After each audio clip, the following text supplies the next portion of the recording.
The pundits like to slice and dice our country into red states and blue states. Red states for Republicans, blue states for Democrats. But I've got news for them too. We worship an awesome God in the blue states, and we don't like federal agents poking around in our libraries in the red states. We coach Little League in the blue states, and yes, we've got some gay friends in the red states. There are patriots who opposed the war in Iraq, and there are patriots who supported the war in Iraq. We are one people, all of us pledging allegiance to the Stars and Stripes, all of us defending the United States of America. The fact that so many people are surprised to hear that anger in some of Reverend Wright's sermons simply reminds us of the old truism that the most segregated hour of American life occurs on Sunday morning. But the anger is real. It is powerful. And to simply wish it away, to condemn it without understanding its roots, only serves to widen the chasm of misunderstanding that exists between the races. She was born just a generation past slavery, a time when there were no cars on the road or planes in the sky, when someone like her couldn't vote for two reasons: because she was a woman and because of the color of her skin.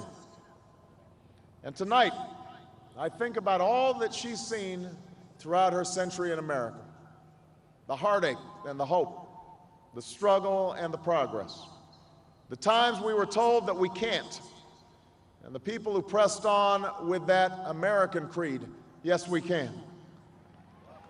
At a time when women's voices were silenced and their hopes dismissed, she lived to see them stand up and speak out and reach for the ballot: yes, we can. When there was despair in the Dust Bowl and depression across the land, she saw a nation conquer fear itself with a new deal, new jobs, a new sense of common purpose: yes, we can. When the bombs fell on our harbor and tyranny threatened the world, she was there to witness a generation rise to greatness and a democracy was saved: yes, we can. She was there for the buses in Montgomery, the hoses in Birmingham, a bridge in Selma, and a preacher from Atlanta who told the people that we shall overcome: yes, we can. A man touched down on the moon. A wall came down in Berlin. A world was connected by our own science and imagination. And this year, in this election, she touched her finger to a screen and cast her vote. Because after 106 years in America, through the best of times and the darkest of hours, she knows how America can change. Yes, we can. We can acknowledge that oppression will always be with us and still strive for justice. We can admit the intractability of deprivation and still strive for dignity. Clear-eyed, we can understand that there will be war and still strive for peace.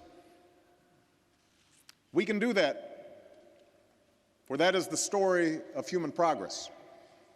That's the hope of all the world.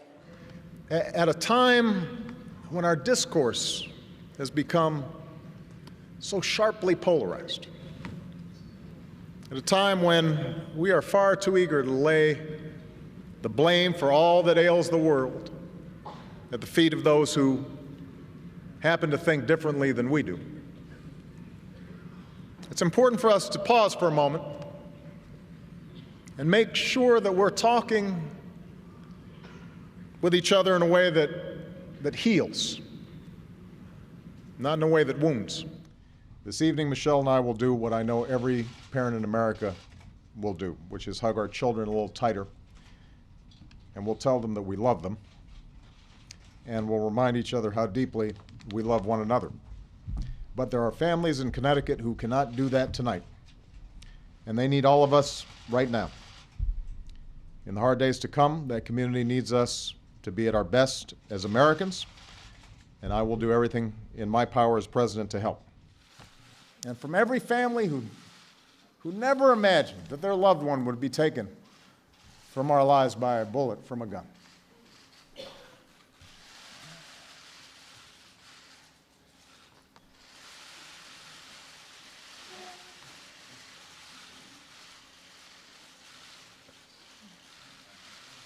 Every time I think about those kids, it gets me mad.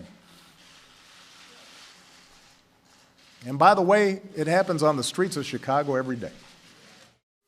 Amazing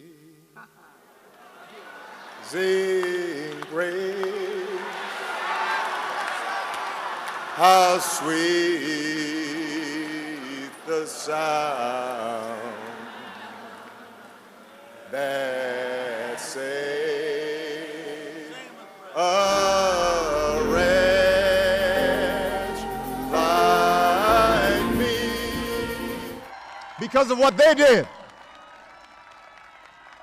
the doors of opportunity swung open not just for black folks, but for every American. Women marched through those doors. Latinos marched through those doors. Asian Americans, gay Americans, Americans with disabilities, they all came through those doors. I have no more campaigns to run. My only agenda, I know because I won both of them. And with that, I just have two more words to say. Obama out.